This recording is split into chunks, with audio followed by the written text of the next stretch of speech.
Imagine a world, over 900 years ago, a world divided. This is the 11th century. To the west lies Christian Europe, a patchwork of kingdoms and fiefdoms, all looking east with a mixture of reverence and longing. To the east lies the Holy Land, a place that exists more in scripture and legend than in reality for most Europeans. Jerusalem, the heart of this sacred geography, is under the control of the Seljuk Turks.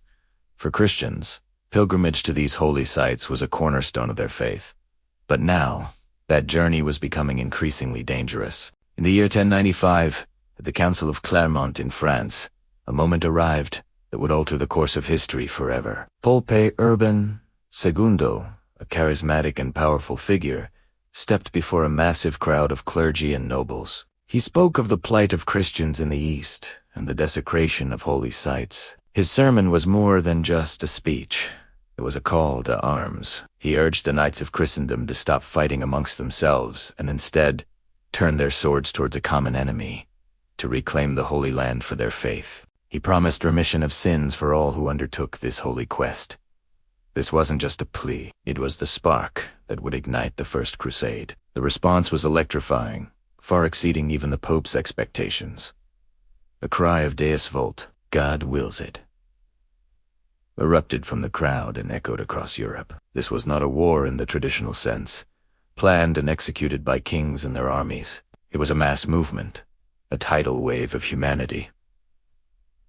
Thousands answered the call. Seasoned knights, clad in mail and armed with lance and sword, pledged their service. But they were not alone.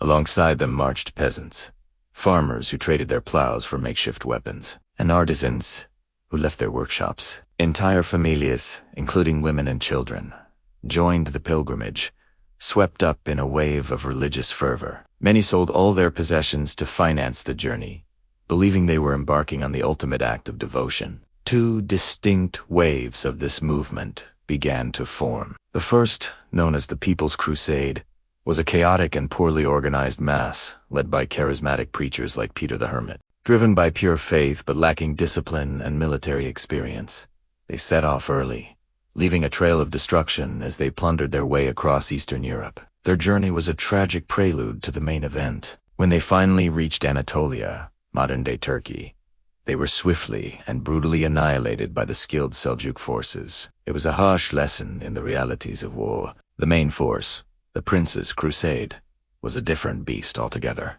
This was the professional military arm of the movement, led by some of the most powerful and ambitious nobles in Europe. Figures like Godfrey of Bouillon, the pious and respected Duke of Lower Lorraine, the cunning and strategic Bohemond of Taranto from southern Italy, and the wealthy, influential Raymond IV of Toulouse. These men were not just driven by faith. They were also motivated by the prospect of land, wealth, and power in the East. Their armies were better equipped, better trained, and far more disciplined. But even for these seasoned warriors, the journey east was an ordeal of epic proportions. The march spanned thousands of miles across unfamiliar and hostile terrain. They crossed vast forests, treacherous mountains, and arid plains.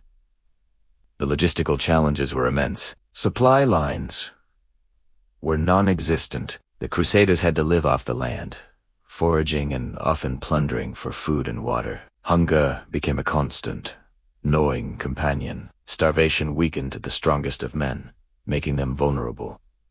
And with hunger came disease. Dysentery, typhus, and other illnesses swept through the camps, claiming far more lives than any battle would. The Crusaders were also relentlessly harassed by bandits and local militias, picking off stragglers and raiding their baggage trains. The grand army that left Europe began to shrink, thinned not by a great battle, but by a slow grueling war of attrition against the elements in their own bodies. In 1097, after enduring this brutal march, the Crusaders arrived at their first major objective, the great city of Nicaea, the capital of the Seljuk Sultanate of Rum.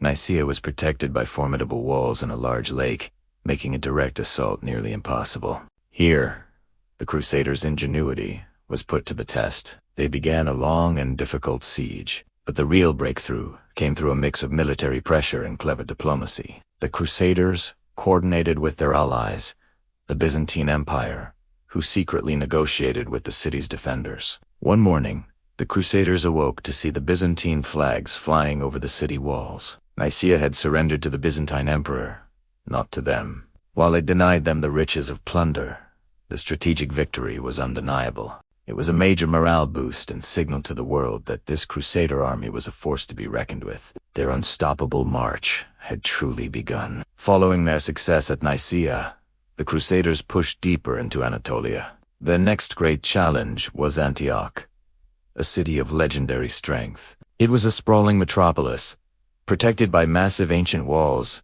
dotted with hundreds of towers. Considered by many to be utterly impregnable, the siege of Antioch would become one of the most grueling and desperate episodes of the entire crusade. It lasted for nearly 8 agonizing months. Winter set in, and the Crusader camp was once again ravaged by famine and disease. Morale plummeted. Men began to desert, convinced the cause was lost. The army was on the brink of collapse. The tide turned, thanks to betrayal from within the city. A disgruntled captain of one of the wall towers, an Armenian named Firuz, made a secret deal with the Crusader leader Bo. Under the cover of darkness, Bohemond and a small group of knights scaled the walls using rope ladders, provided by Firuz. They opened a gate, and the Crusader army poured into the city. A brutal slaughter ensued, but their victory was short-lived. Just days after capturing Antioch, the Crusaders found themselves trapped. A massive Muslim relief army arrived and besieged them inside the very city they had just taken. Now it was the Crusaders who were starving, their situation even more desperate than before. It was in this darkest hour that a seemingly miraculous event occurred.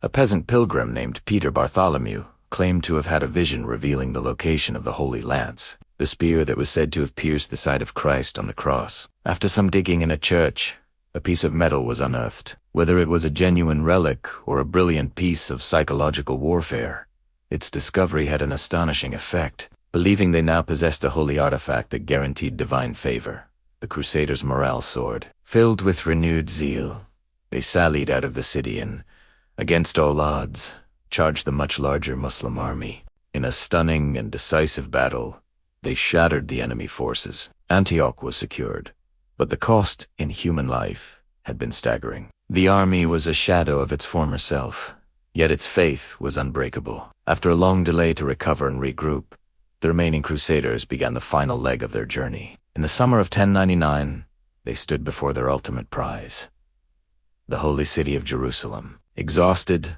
weathered, but filled with a sense of divine purpose, they gazed upon the city's imposing walls. The siege of Jerusalem began.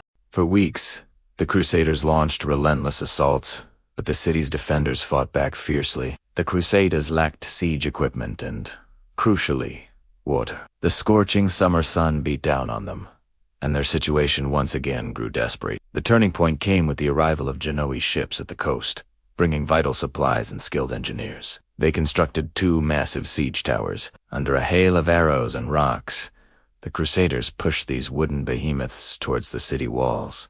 On July 15th, 1099, after a ferocious and bloody fight, the knights led by Godfrey of Bouillon finally fought their way onto the ramparts.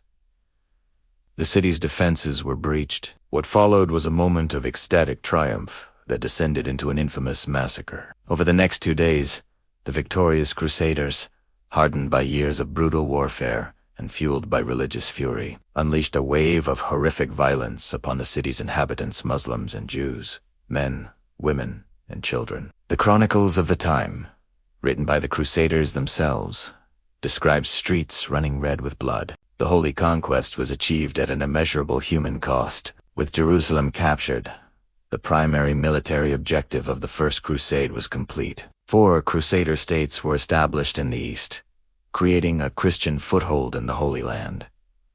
The news of the victory sent shockwaves through Europe. It was seen as a miracle, a testament to the power of faith. But this triumph was not an end.